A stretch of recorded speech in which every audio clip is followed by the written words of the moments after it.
Boa tarde. Eu sou o Igor e junto com o Gabriel nós vamos apresentar o seminário 2 da disciplina de Laboratório de Manufatura e Metrologia. Nesse seminário a gente vai falar sobre histórico, funcionamento e planejamento das atividades. Os demais integrantes do grupo são o Alessandro, o André, o João e a Yasmin.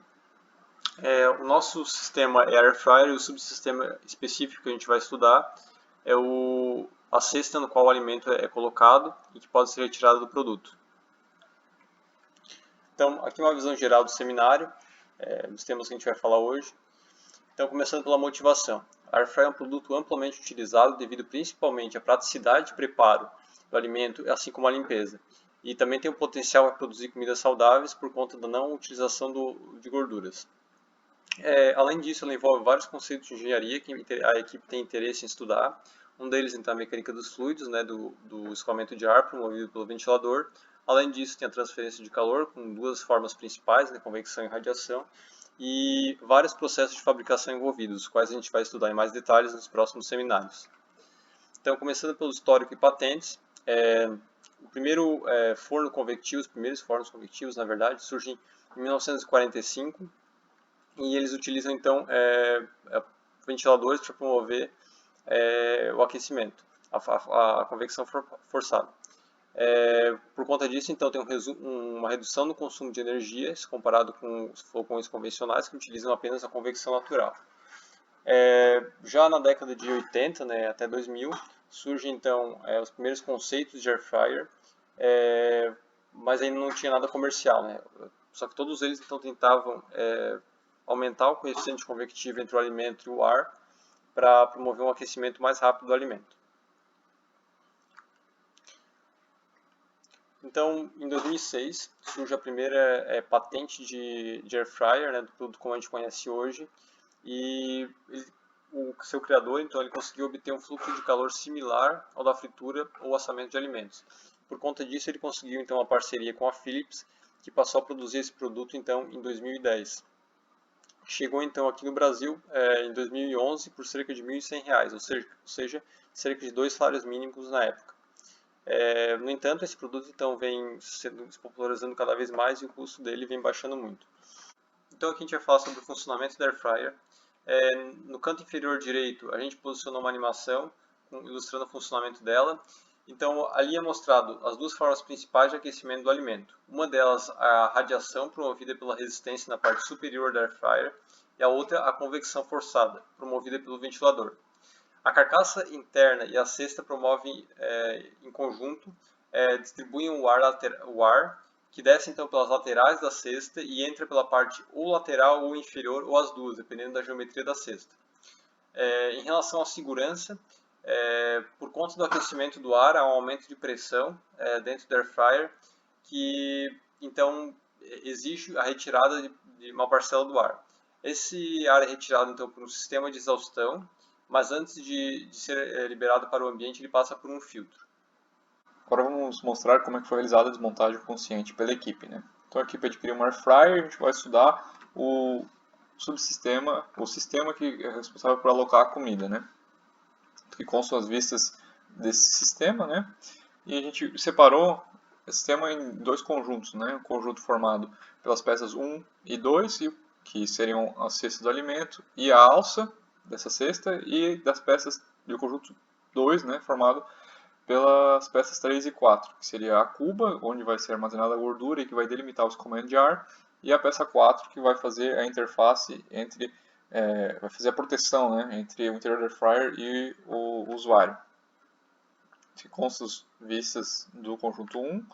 A gente olhando agora para a peça 1, a gente vê que a gente acredita que ela seja feita em aço de baixo carbono com revestimento com Teflon, um material já consagrado quando se trata de antiaderência, fazer um material antiaderente para alimentos, né? E a gente vê que tem muitos rasgos para permitir o escoamento de gordura e escoamento de ar também. E a gente vê que tem rasgos nas laterais que tem o objetivo de direcionar o escoamento para que ele esteja mais organizado e atenda os objetivos de projeto. Então a gente tem a peça 2, a peça 2.1 vai fazer a conexão entre o cesto do alimento e a alça, a peça 2.2 que é a alça em si, a peça 2.3 que é a capa, que vai dar, que quando a retirada dá acesso ao mecanismo da air fryer, né? A peça 2.4 e a peça 2.5 vão ser responsáveis mecanismo de abertura e fechamento da Air Fryer, 2.6 que é o botão para esse mecanismo, e a 2PS 2.7 que seria a capa protetora para impedir o acionamento involuntário desse botão. Então aqui tem as vistas desses componentes, né? E aqui a gente tem o conjunto 2 formado pela cuba, que a gente acredita seja de aço de baixo carbono, revestimento de Teflon também, inclusive na parte exterior para evitar a corrosão, deixar o exterior corroído, né? E onde vai ser armazenada a gordura, né? E a peça 4 que vai fazer a proteção realmente do usuário, né?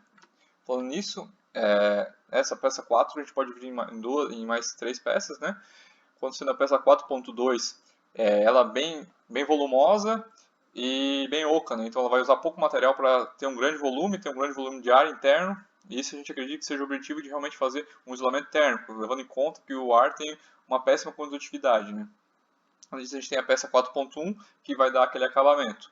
Todas as peças poliméricas a gente acredita que sejam em poliamida 66, porque a gente tem indícios nas peças que indicam para isso, e a gente sabe que a poliamida 66 tem boas propriedades mecânicas, além de ter alta resistência a temperaturas, né? Ela consegue resistir a temperaturas elevadas.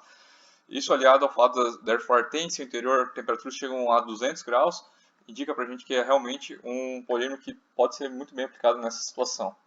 Então a gente tem aqui o mecanismo de trava, a gente vê que ele funciona com uma mola normalmente tensionando o mecanismo, de modo que quando ele é abaixado, o dente permite que ele entre, só que não consegue fazer o retorno devido a essa mola.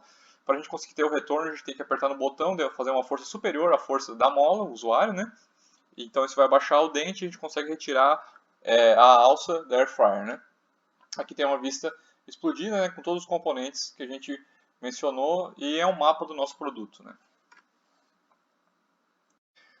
Passando então para o estudo de mercado, a gente vê que as air fryers cresceram muito agora na pandemia e nos últimos anos por busca de produtos saudáveis e praticidade, e de acordo com o Euromonitor Internacional, a gente tem um aumento de 194% nas vendas de air fryers nesses últimos 5 anos, né? Olhando agora para uma questão de Brasil, a gente vê que no último ano, em 2020, né, foram comercializados 4 milhões de air fryers, com crescimentos tanto em empresas como a Polishop, que aumentaram suas vendas 32%, quanto a Mondial, que aumentaram esses 2%. A Mondial, que é responsável, que lidera as vendas de air fryers, com 35% da participação do mercado. Olhando agora um pouco para os concorrentes, a gente vê que tem preços variados, né? Desde R$300 até R$1.200, né? A Mondial, que é líder, se destaca ali pelos produtos de baixo custo, enquanto que a Philips Valita tem produtos mais high-end, né? Olhando para o estudo de mercado agora, a gente sabe que é um desafio muito grande entrar nesse mercado, um mercado muito competitivo, que tem muitos players, né? E a gente imagina entrar nele oferecendo um produto de baixo custo e atendendo a região do estado de Santa Catarina e toda a região sul, totalizando 30 milhões de pessoas, né? Levando em conta que uma cada 60 pessoas compram um air fryer por ano e que a gente vai ter uma participação de mercado de 7,5%, com um cenário otimista, né, de projeção de aumento de 0,5% de market share por ano, a gente consegue projetar o número de air fryers que vão ser necessários produzir pela equipe, né? Dessa maneira, a nossa empresa terá que produzir 37.500 air fryers no primeiro ano. Então aqui a gente vai falar sobre o cronograma de atividades. A equipe então buscou alocar cada uma das atividades necessárias para cada seminário e com seu respectivo tempo de realização, né? Então algumas das atividades mais simples, né, a gente colocou 1 ou 2 semanas, e atividades mais complexas, ou que demandam mais tempo, foram alocadas várias semanas, como por exemplo o relatório. A gente não vai entrar em muitos detalhes aqui das atividades por conta do tempo, mas elas são todas escritas aqui. Então aqui a gente começou a modelagem preliminar de algumas das peças do subsistema estudado. Aqui a gente mostra então a peça identificada como 2.2, que foi descrita em pouco mais de detalhes pelo Gabriel anteriormente, assim como a peça 2.6, que é o botão que permite a abertura da separação da cesta de alimentos da cuba da Air Fryer. Aqui em seguida, então, a gente modelou uma peça auxiliar que liga então a peça anterior, 2.2, com a cesta, e que também serve de suporte para o mecanismo de trava. E por fim, então, uma das peças modeladas, a gente tem aqui a peça 4.2, que foi descrita anteriormente pelo Gabriel também. Aqui a gente mostra então todas as nossas referências do histórico e patentes, assim como a pesquisa de mercado realizada. Então, obrigado a todos e a gente está aqui para dúvidas.